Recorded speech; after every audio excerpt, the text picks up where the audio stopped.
Thank you. All right, good afternoon, BWSI. How's everyone doing today? Good. All right. Well, we have a fantastic seminar coming up for you today. Our speaker is going to be Professor Peko Hosoi from the MIT Department of Mechanical Engineering.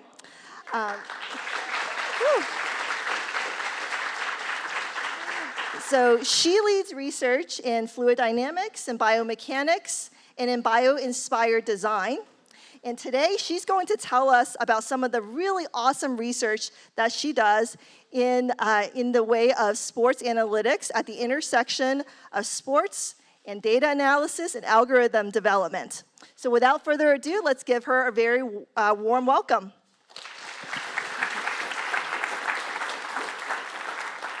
Thank you, guys. Thank you for having me.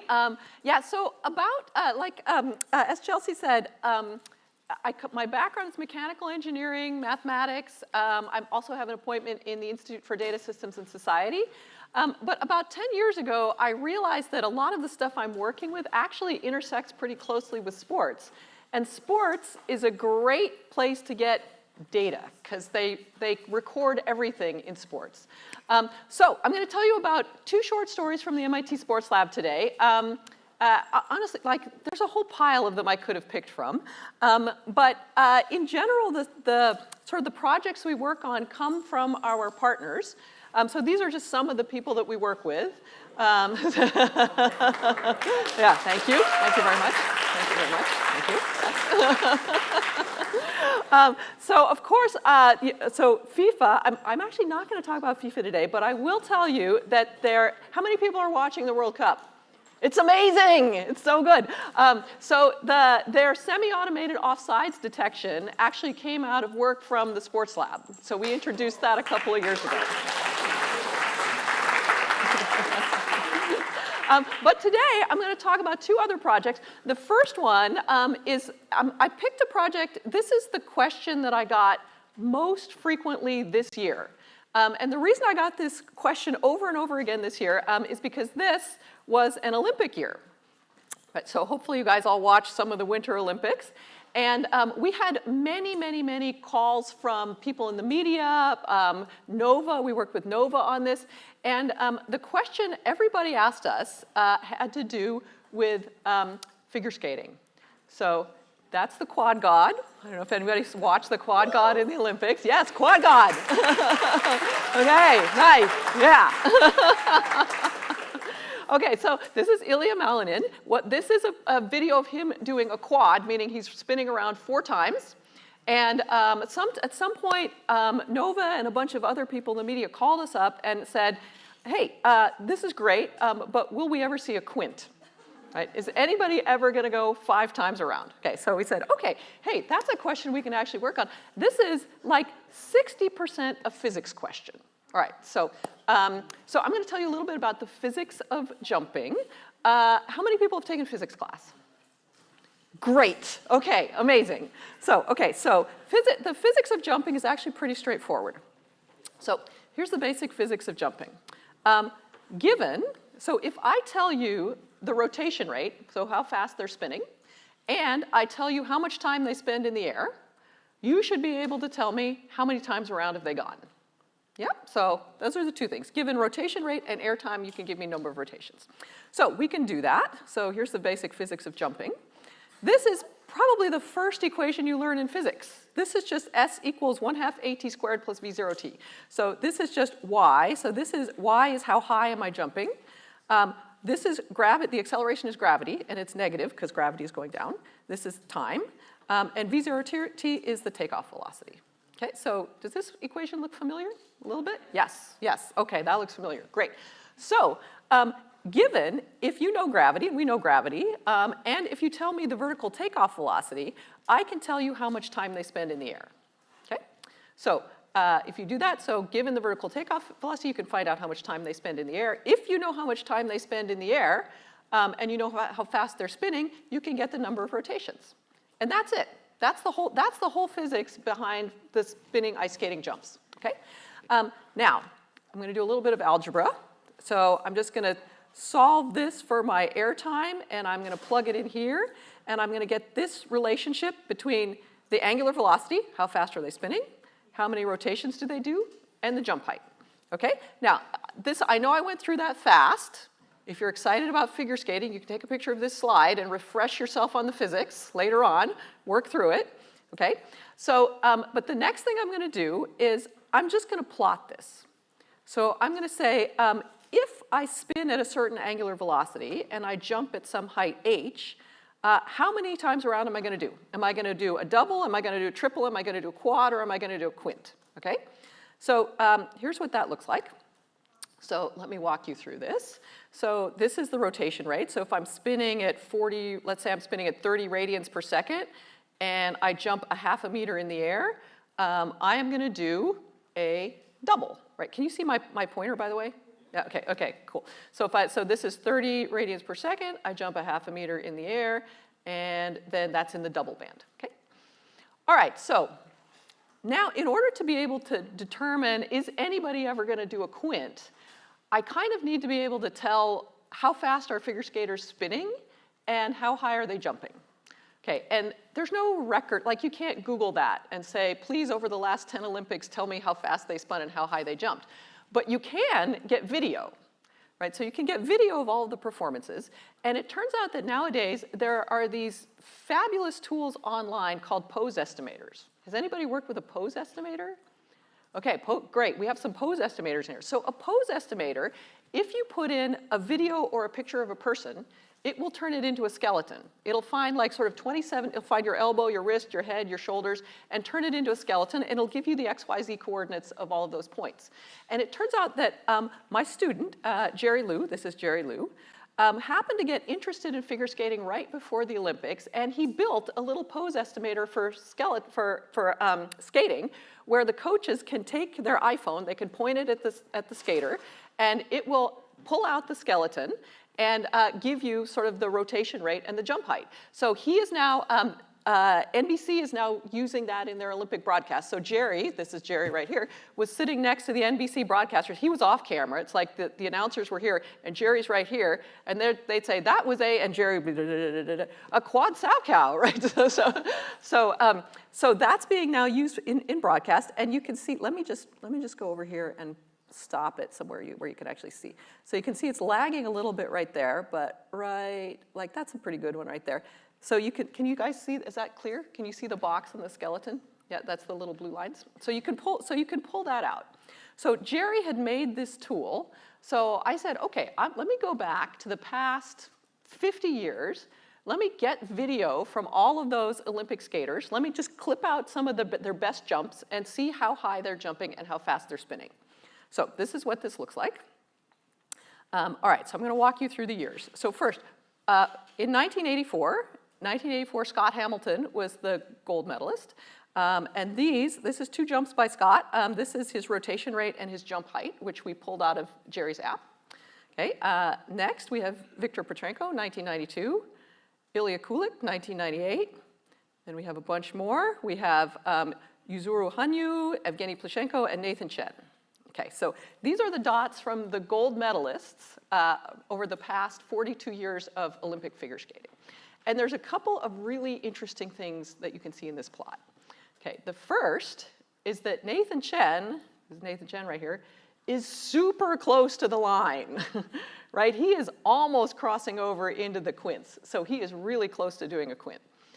Second, if I take these names off, you can see that there's a little bit of an interesting pattern to these dots.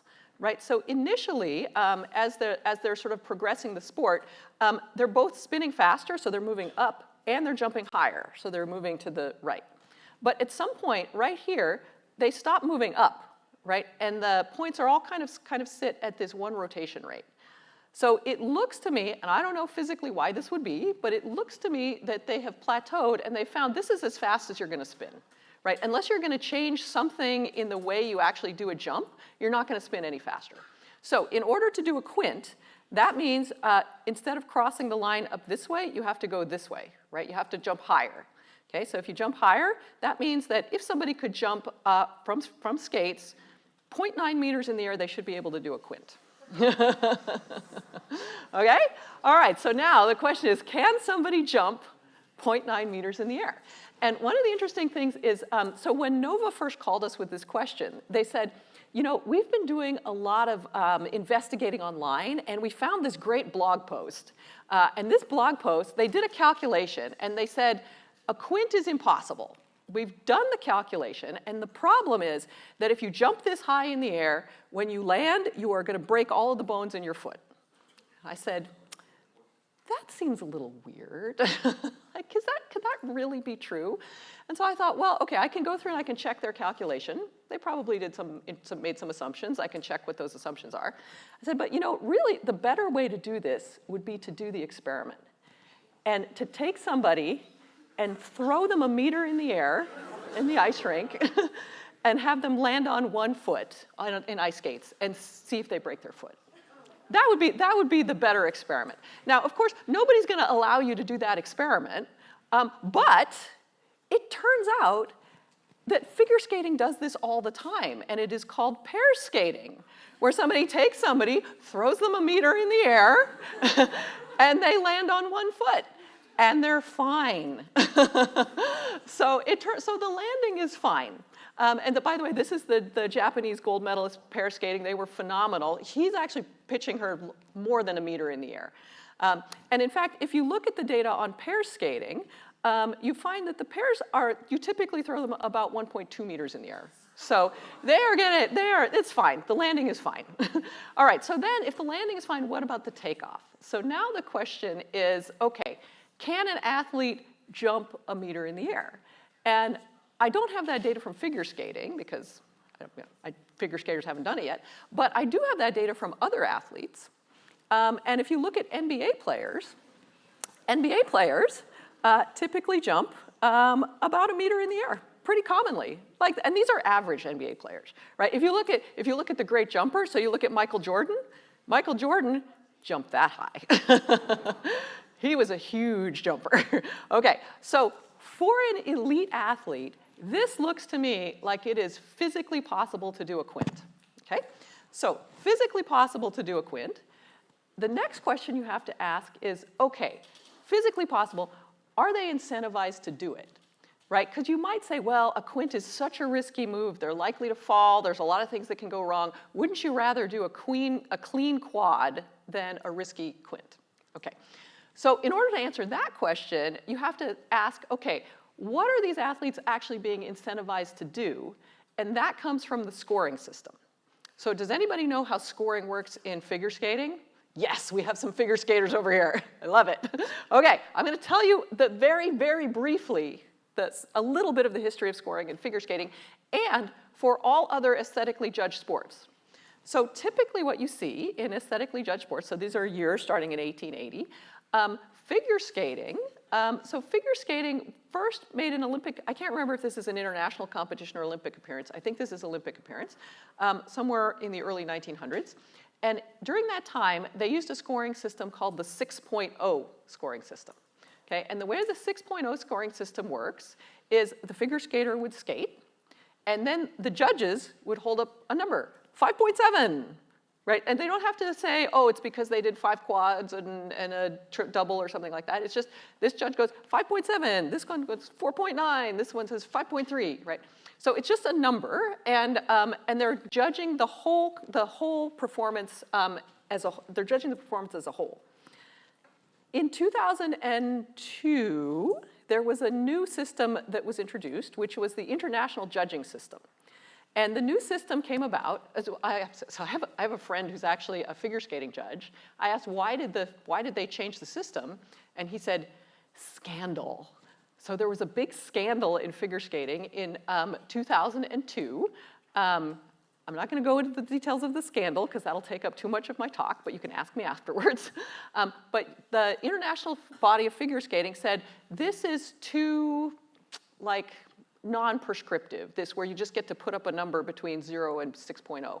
Instead, we're going to make different elements worth different amounts of points, right? So a double sow cow is worth 3.4 points, and a triple Lutz is worth 4.7 points, and a quad is worth 10 points, and a combo is worth 12 points, something like that. So for the specific elements, there's an average amount of points that you can get, and then the judges can go a little bit plus or minus on those points. Okay, so every element gets a point.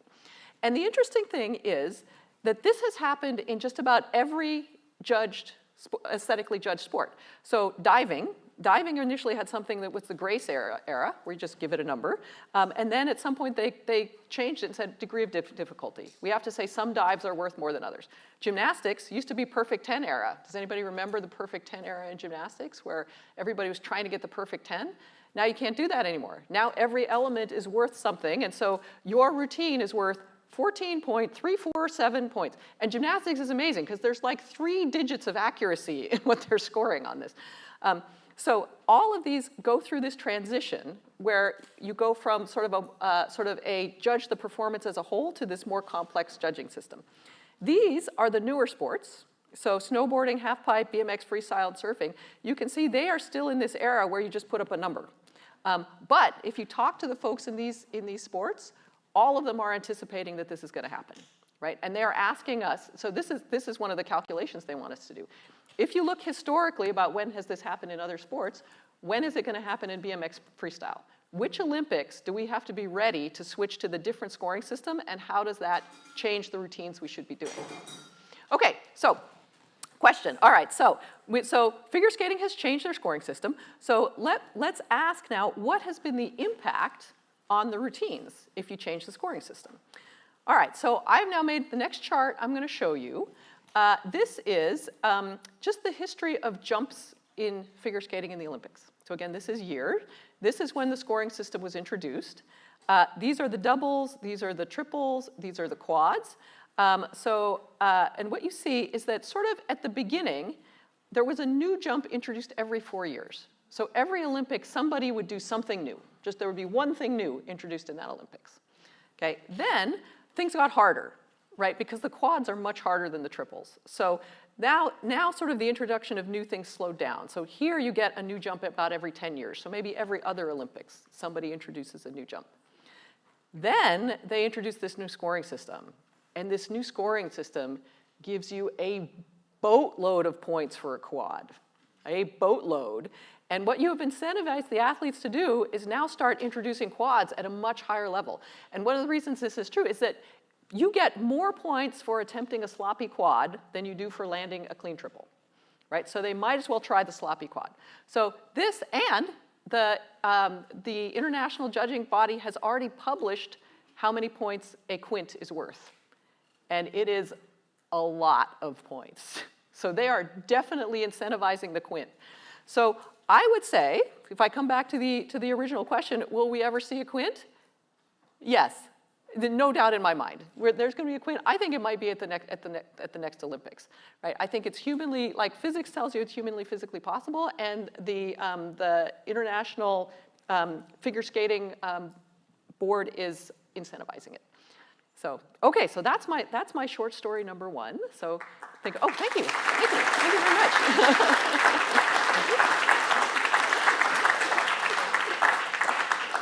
Thank you. Think about your questions about figure skating, but hold them until the next one. Okay, so I'm now going to tell you another short story, and then we'll chat about both figure skating and the next one. So the next story I'm going to tell you, this is one that we've been working on for many years, and the question I have is, do you feel lucky? All right, so here's the do you feel lucky story. This is a story about sports in general. So sports in general. One of the reasons we watch sports is we love to see these incredibly skilled athletes rewarded, right? This is why we watch. These people are doing superhuman things. I just put up Ilya Malinin doing a quad. Who can do that? It's amazing, right? So we watch sports to see these incredible feats of athleticism. But we also love to root for an underdog. Did anybody see the Cape Verde game? Boston loves Cape Verde. So, yeah. Okay, so these two things are in tension, right? Because this side over here, where we see the skilled athletes rewarded, this is a deterministic outcome. This is the better person is going to win. And if I know who is better, they are going to win. This over here, this is a stochastic outcome. This is, there's some uncertainty, a little bit of randomness of who's going to come out on top, right? And you need both of these in order for sports to be compelling to an audience. And so when you design a sport or you design a competition, you design a game, there's a tension between this deterministic piece and the stochastic piece, okay? So when we want to talk about sort of where you want to sit if you're going to design a really compelling sport, the first thing you have to be able to do is measure how much did an outcome depend on the skill of the players versus randomness, right? So if I give you like the outcome of a tournament, wins and losses, can you tell me if that was a tournament of coin flipping or if that was a tournament of chess? Right? Can you just from that win-loss record, can you tell me whether this is a skill activity or a chance activity? And I'm going to convince you that you can. So let me just give you an example. So suppose I'm not going to tell you what the game is. Suppose there's a game, and player A and player B are both playing the game, and this is their win-loss record. Okay? So player A is clearly very good at this game. Win, win, win, win, win, lose, and player 2. Okay. That's game 1. It might be chess, it might be golf, it might be Monopoly. I don't know. It's something. Okay. Now I'm going to give you a different game. So this is a different game. This is game B. This is the win-loss record for game B. Okay. So let's say one of these is coin flipping, and one of these is chess. Right. You can look at this. So somebody tell me which of these is this game of skill? Yeah. Correct, exactly. The first one is the game of skill. This is skill, and this one is the game of luck. Okay, now how do I know that? You all picked up on this because in skill, in games of skill, there is something called persistence. And persistence means if I'm good at the game today, I'm probably going to be good at the game tomorrow, if it's a game of skill. If it's coin flipping, and I do well at coin flipping today, that doesn't tell me anything about how good I'm going to be at coin flipping tomorrow. Right, so the persistence, if I look for persistence in the win-loss record, I can tell you how much of the outcome is attributable to skill, okay? And in general, it's not either skill or luck, it's somewhere on a spectrum, like 70% skill and 30% luck, or something like that. All right, so we've written papers about this, you can do calculations around this, there's very nice probabilistic analysis you can do. But what I'm gonna tell you is that if you give me the win-loss record of anything, I can tell you sort of what fraction is attributable to chance and what fraction is attributable to skill. All right, so now we're going to see how good you are at this. This is going to be the pop quiz. All right, I think people, if we need microphones, we're going to need microphones for this one. All right, so this is the exercise. So this is a skill-luck spectrum. Okay, I've got luck is 0, skill is 1. I've just rescaled everything. Okay. And what I did is I calculated this persistence metric, or how much is due to skill and how much is due to luck, for all of these activities. Okay, so this is the activities. This is the Premier League. This is cyclocross racing. This is NHL, hockey, NFL, football, MLB baseball, NBA basketball, the stock market, golf, and coin flipping. Okay, and your job, and you're allowed to talk with your neighbor on this, is to put these in order from luck to skill. Okay, now wait. Let me tell you one thing before you chat, and I'm going to help you. I'm going to help you through this exercise.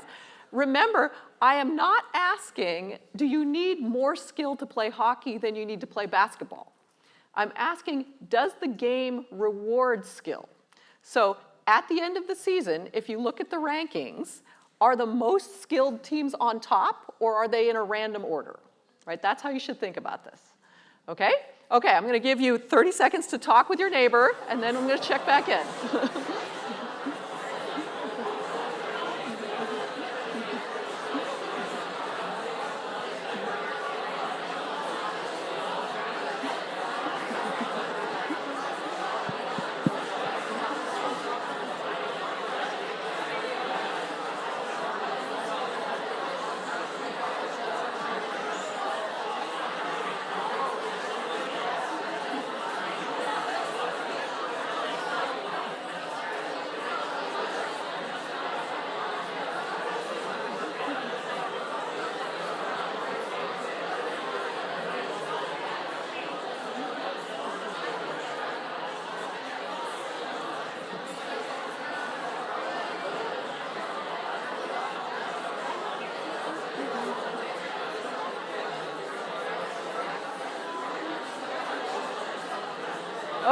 Okay. All right. All right. Nice job. Okay, great job. Now I'm gonna walk you through this. So we'll do it one piece at a time, and we have people with microphones. So put up your hands if your group has an answer. Okay. The first question I'm going to ask is what is the activity that goes on the furthest end of the luck spectrum? I'll let you guys pick somebody. Microphones. People with microphones, hand it off to somebody. We're gonna take over here. Yeah. Coin flipping? Coin flipping, correct, yes. So, yes, great job for everybody who did coin flipping. Okay, all right, next, okay, that was the easy one. And by the way, this was a simulated coin flip, but we simulated the coin flip. Next, what is the next thing on the luck end of the spectrum? People with microphones, you get to pick. Stock market. Stock market, correct, yes. And the way we did the stock market is we looked at 35,000 mutual funds, and we looked at the mutual fund managers to see if there was any hallmark of skill in them, and there is not. So the thing to remember is later on when you're investing, just buy an index fund. Do not pay a mutual fund manager. Okay, now we're going to jump to the other end of the spectrum. Okay, so now we're going to go to the skill end of the spectrum. What is the highest thing on the skill end of the spectrum? Cycling? Cycling. Who's? Oh, correct. Cycling. Yes. Yes, that was a good one. Actually, this is an interesting one. Somebody tell me why. Go back and tell me why you guys picked cycling. Give them the It's purely based on how well they can cycle. Correct. That's correct. Exactly. Yeah. That's actually correct. Yes. That is the correct answer because cycling, it only depends on how much power you can put out, right? And if you can, how much power you put out is how much power you put out. Maybe you get unlucky and get a flat tire, but pretty unlikely. So, okay, great, cycling. All right, we're going to do another one on the skill end. What's the now it's getting hard, right? So these are the ones that are left. Up here we've got soccer, hockey, baseball, football, basketball, and golf. All right. So somebody tell me, what do you guys have at the skill end of the spectrum?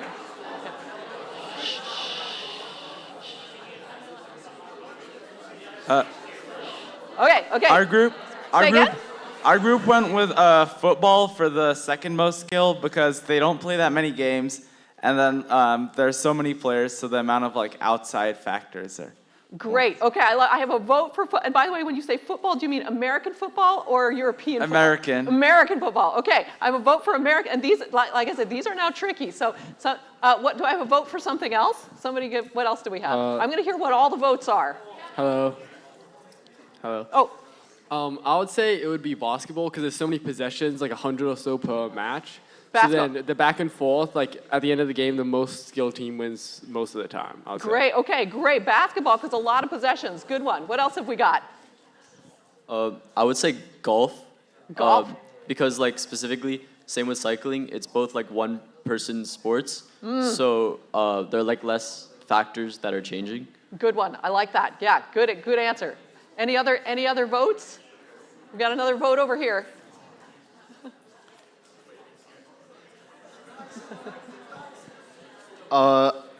European soccer because the refs.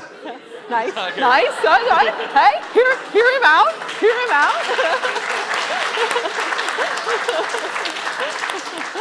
Let's hear your because. The refs. Okay, just because of refs. Okay, that was the full sentence. Okay. All right. Okay, so no votes for baseball or hockey. No. Baseball. I have a baseball. Okay, baseball. Let's hear. Yeah. Just because for other sports, there are big teams who play together. Yeah. And for baseball, it's only basically one person. It's a head-to-head. Yeah. Yes. Great. Okay. I love all of these answers. And what you're going to find is that these are actually clumped pretty close, but the one that comes out on top consistently is, drum roll, basketball. Okay, and basketball for exactly the reason that was described over here. So basketball, there are so many scoring opportunities, so one lucky shot does not make much of a difference. right? Whereas a lucky shot in hockey or a lucky shot in soccer can completely change the game, right? Basketball, you have so many statistical, you sample the statistics so many times that typically the better team comes out on top. Okay, great. All right, so I'm gonna tell you what the rest are since I've heard from you guys. So that tells you a little bit about what might be more on the luck end. So luck end would be fewer games and fewer scoring opportunities. And out of this, the league that plays the fewest number of games is actually the NFL. And it's just because, yeah, so and it's again, just because of a small number of games. And then everything else is clustered in here. Yeah. Okay. Okay, so I'll let you guys absorb that. All right, now the interesting thing about this, so if I look at this, to me the most interesting about this is that everything is clumped right in here. Right, so it's not like they're spread out along the whole line. You can see, like, it's totally, the stock market's way down there, that's fine. But sports are here, right? And that position reflects this tension between stochastic and deterministic outcomes, right? Again, we want to reward the good athletes, but we want the underdogs to have a chance, right? So you can't push things too far on the skill spectrum because we get bored. You're not gonna watch a sport where you already know what the outcome is. So there has to be enough randomness to keep us interested, which pushes you this way. And it turns out that all of these major, like the ones that have the huge, huge viewing audiences around the world, all sit right here on the spectrum. That we're kind of like 3/4, 1/4 on that. Kind of right there at that sort of 3/4 mark. Okay, so if you are, really quickly, we're going to think a little bit about game design. So let's say you're a league owner and you're trying to figure out, hey, my sport is too far down on on the skill end of the spectrum. By the way, the NBA knows that they are too far down on that end of the spectrum. We've talked to them, and it's a problem. But you can ask me about that at the end. But they know that they need to move more towards luck because people feel like the games are a little bit deterministic, like not enough surprises. Okay, so how could you make things more surprising? Well, the first thing is, if you want to move towards the skill end of the spectrum, we can take a lesson from basketball and just say, have more scoring opportunities. The more scoring opportunities you have, the more towards the skill end of the spectrum you're going to be. Because, again, all of that randomness kind of comes out in the wash, right? So one thing is more scoring opportunities pushes you that way. Okay, what else can you do? So another thing you could do, and by the way, this is for NBA. I've told them. I said, look, you have too many scoring opportunities. If you want to be more random, you have to reduce the scoring opportunities, which means you have to make the shot clock longer. And they said, yes, we know, but we're not going to do that because then you lose the fast break opportunities. So, there's trade-offs. But anyway, okay, so one is more scoring opportunities. The other thing you can do is you can concentrate or diffuse talent. Okay, so what does that mean? So let me show you an example to help to sort of give you an intuitive feel for this. This is Rory McIlroy. Great.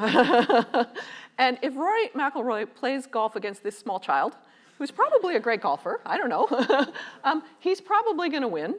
And the outcome is determined predominantly by skill because he's a better golfer. Okay.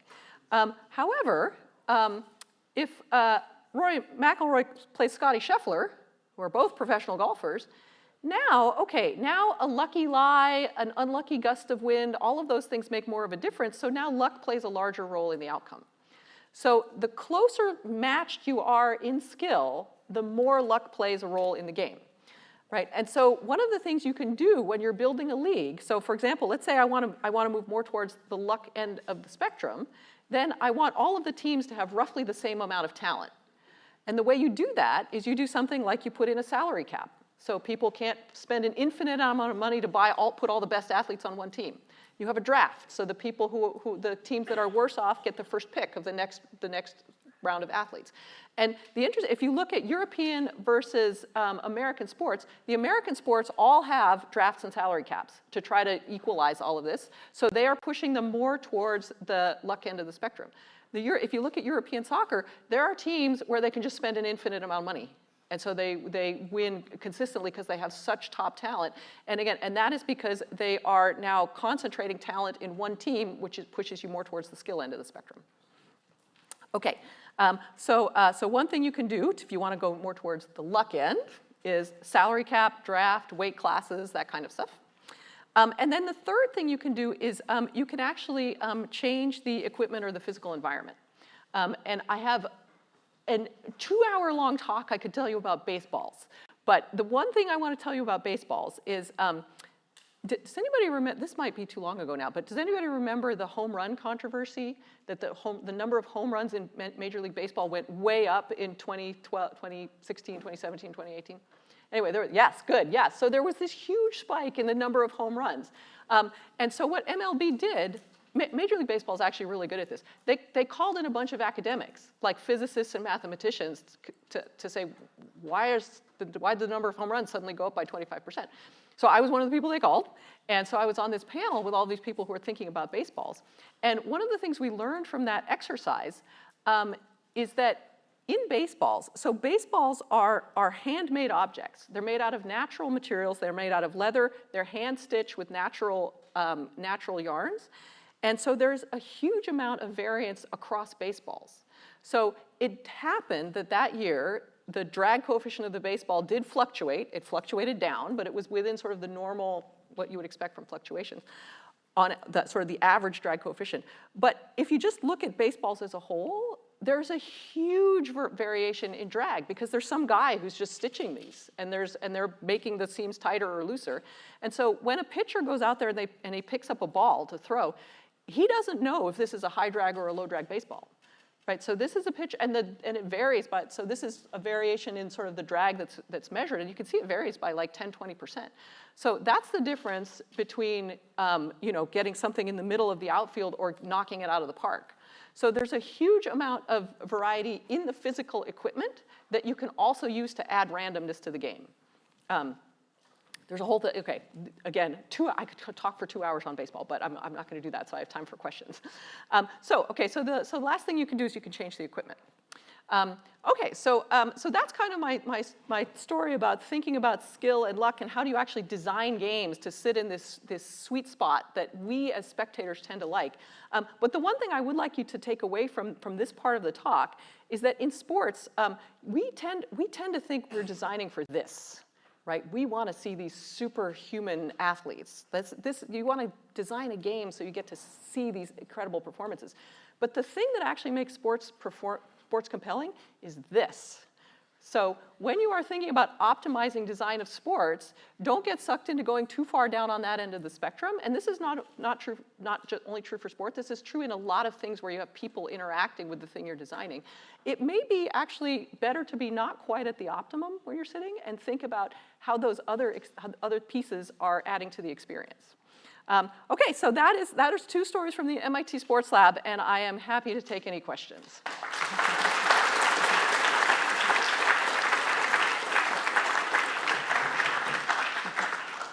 Over here. Lots.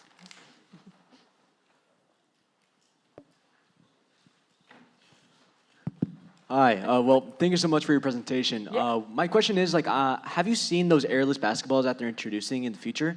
I think that's only experimental right now, but basically they have these basketballs that are purely 3D printed. They have no air inside.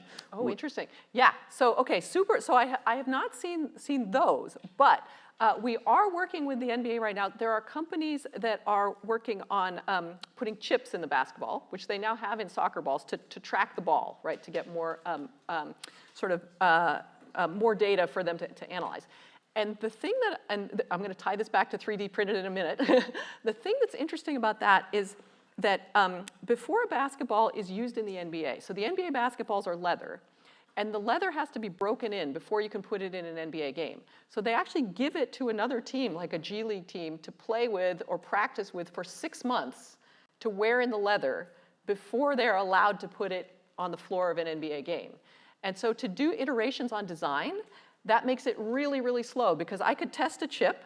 I now have to give it to a team to play with for 6 months. Then I give it to the NBA, and they play with it in a game, and they go, oh, I don't like it. And you go, okay, let me change it. And now I'm going to give it to this team to play with for 6 months. Now I give it back to the NBA and say, no, you didn't fix the problem, right? And now a year has gone by. So they are, for the NBA balls, they are super picky about the surface. So to do a 3D printed basketball that would be in the NBA, they would need something that really tightly replicates the properties of worn leather. And that's similar also with baseball, which uses real leather, and they do this, they have sort of a whole mudding thing to get these properties. So, I love that sports are going in that direction, and I think you can get more consistency in the equipment when you start to go through to these modern manufacturing techniques. But the athletes are super picky. We'll take a question over here, and then we're going to go to virtual. Hello, so I just wanted to, I have like 2 questions. So my first question is how you were able to calculate for the different sports on how luck was more important or how skill was more important, since it does feel a bit like complicated to determine. And my second question is, do you believe Argentina or England will win today? Oh. Okay, great. Okay, 2 great questions. I'm actually going to go to the board for the first one. So the way we did there are a lot of ways you can do that calculation. So remember, I showed you that we have these win-loss records. So for example, win, loss, win, loss, win, loss, loss, win, loss. Okay, so what we did is we said, okay, this is player 1. Player 1. So for player 1, I said, okay, I'm just going to chop their season in half, and I'm going to calculate what is the win fraction in the first half. Okay, so the win fraction in the first half is 3 wins and 2 losses, so this is 3/5. And then in the second half, I've got 2 wins and 3 losses, so this is going to be 2/5.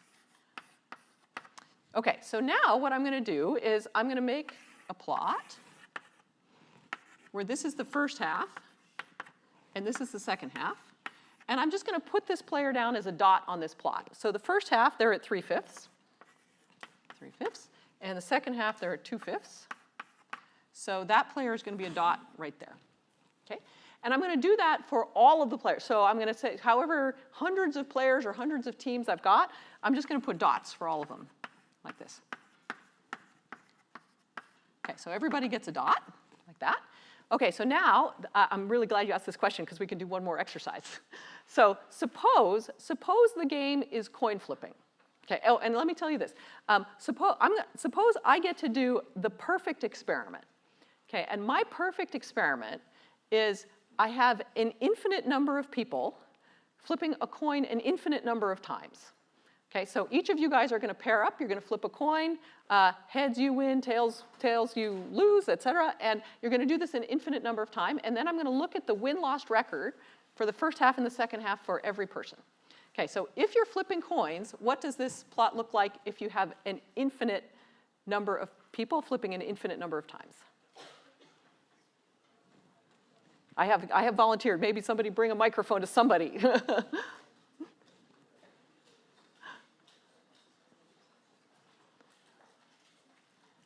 It's like completely random.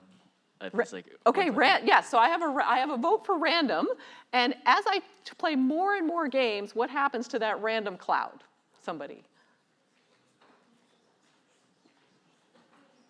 It'll get closer to y equals x. Exactly, it'll get closer and closer. Okay, closer and closer to y equals x, or closer and closer. We're super close on this. If you're flipping coins and you do it an infinite amount of times, what's your win fraction going to be? 1/2. 1/2, exactly. So flipping coins, everybody is going to converge to this, right? If you do it an infinite number of times with an infinite number of people, everybody's win fraction will be 1/2.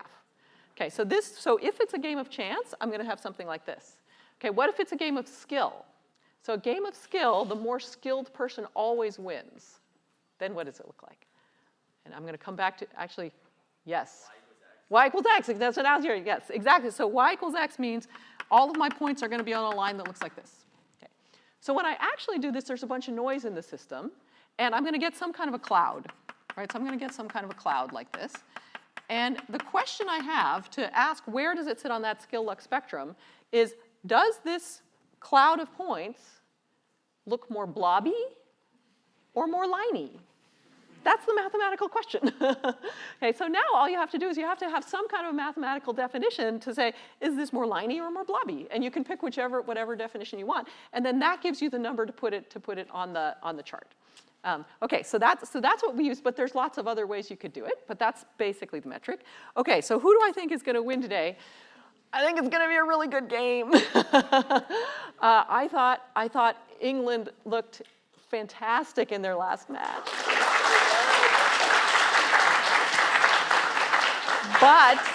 But I also thought Argentina looked lazy. I think they're holding back. They looked like they were just walking around and then scored whenever they felt like scoring. So I have many friends in England, so I am rooting for England, but I'm nervous.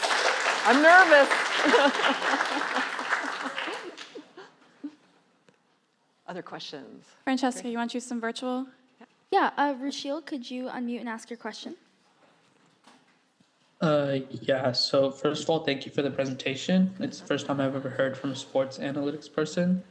And the question is, how do sports physics and biology help prevent long-term injuries, especially in athletes who are so biomechanically rare compared to average people? For example, we have like Victor Wembanyama at the Spurs, who's 7.5, possibly even 8 feet tall.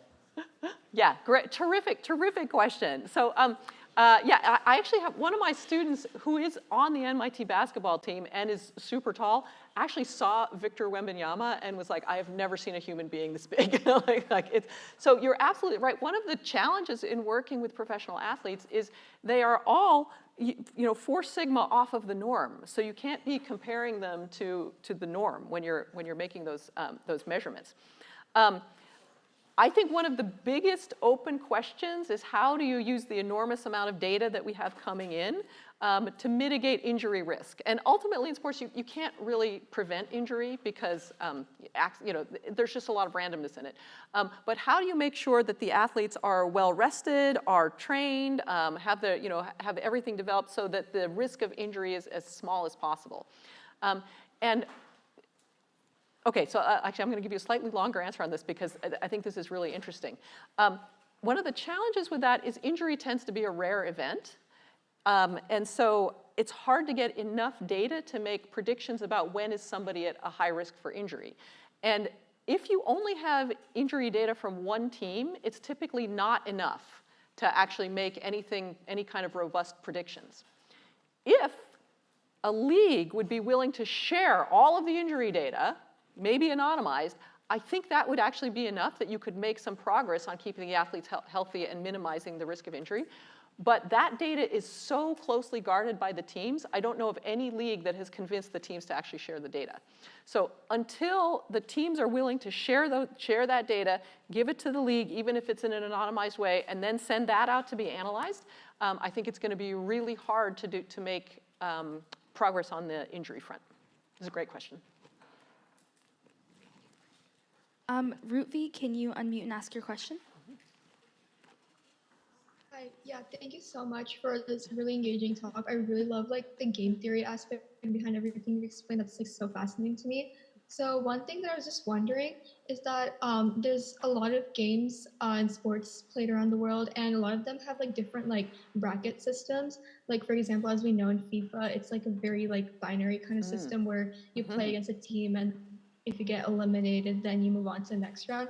But I know there's some American sports like in basketball where there's a best of 7 or a best of those kind of systems. And I was just wondering which kind of system eliminates the skewing more towards the skill or the luck side, or which one has the best ratio balance in terms of luck and skill. Yeah. Another great. You guys, these are all great questions. So for this one, the more games you play, the more you will be pushed towards the skill end of the spectrum. Because again, you're just sampling the space more and more. So you're more likely to come out with the more skilled player on top if you play best of 7 versus sudden death, right? So sort of if you do best 11 out of 20, that's even better. But we don't have playoffs that are that long. And which one is best for the sport, I think depends on the sport. So basketball is really interesting because, again, basketball I think skews too far to the skill end of the spectrum. And so having a best of 7 series actually pushes them even more to that skill end of the spectrum. Whereas if you look at March Madness, where March Madness is one and done, the viewership on March Madness is much, much larger than the viewership in the NBA. And I think that one and done is actually pushing them more towards the luck end of the spectrum, which makes it more compelling to spectators. So I think it depends on the sport and where you sort of naturally sit about how you would want to construct your bracket. But I think a lot of the major league sports would do I think it would help for them to think about this, because I think they can make the playoff structure more compelling. The other thing you have to be careful of is, and this is what NBA is fighting with this, is I just lost the word, but where the teams are losing games to get the better draft pick. So, yeah, sorry, say it again. Tanking, yes, tanking, exactly, good job. Yes, tanking, yeah, nice. Yeah, so tanking is another thing you have to think about. What are you actually incentivizing the teams and the athletes to do? And is that draft pick more valuable to them than winning the last games of the season? We're going to do one more in person. Hello, thank you so much for the great lecture. My name is Zhenya, and I wanted to ask, can you tell us what was the ice skating drama, the scandal about the ice skating? Yes, about okay, the yes. scoring system? Thank you. Yes.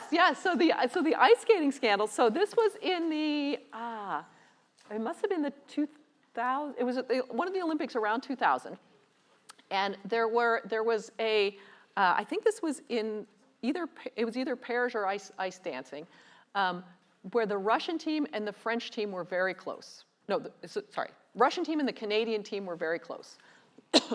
And the Russian and three other judges voted for the Russian team, and the American and 3 other judges voted for the Canadian team. There was one last judge, which was the French judge. And the French judge gave it to the Russians. It was very close. But there was this big scandal. People were like, well, the Russians had one mistake, but they had a harder team. And okay, so that was all fine, that was going on. But then there was this tearful interview with the French judge in an elevator in some hotel where she confessed that the Russians had approached her and said if she gave this to the Russians, then the Russian judge would vote for the French skater in one of the other figure skating performances. And this blew up the sport. This was like everybody was like, this is not working. We have to start over, and that's what triggered the rule change. Yeah. Thank you for great answering. for remembering that.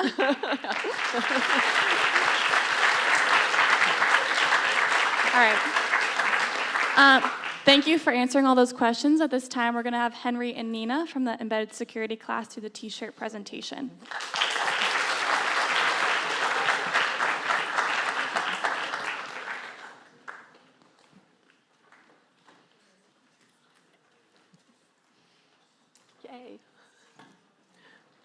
Hi, my name is Henry. I'm from the Embedded Security and Hardware Hacking program. I just wanted to say your speech was very inspirational to many of us.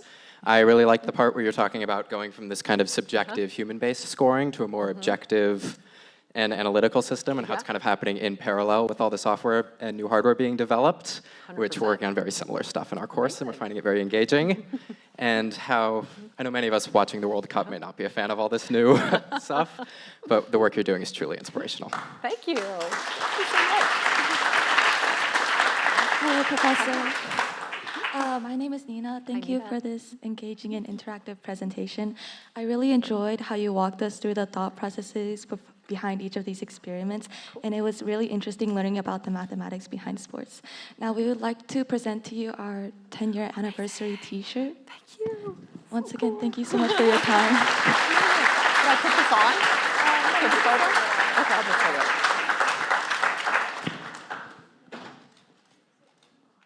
Thank you. Thank you, guys. Thank you, guys.